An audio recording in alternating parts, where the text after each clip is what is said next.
đấy chúng mình nó trìa ôi bật tía này mai cắt ỏi mình tên này nó bị tên một tè hay bật tên một cái tàu đi nhằm pin nét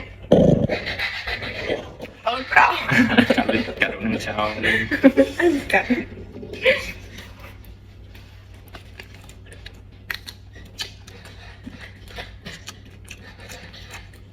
ខ្ញុំកន្លែងនេះគឺផ្លេចនិយាយអស់អញ្ចឹងទៅខ្ញុំនិយាយបន្ថែមទៀតទៅហើយប្អូនស្រីរបស់ខ្ញុំគាត់បានបេះឲ្យដែរអញ្ចឹងអរគុណមែនតែនប៉ាគាត់បានយកមកឲ្យអរគុណទាំងប៉ាទាំងម៉ែហើយនឹងប្អូនស្រីរបស់ខ្ញុំអរគុណច្រើនដែលបេះបានផ្ញើមកឲ្យខ្ញុំអញ្ចឹងណាអរគុណហើយកុំភ្លេចទស្សនាវីដេអូពីដើមដល់ចប់បាយបាយ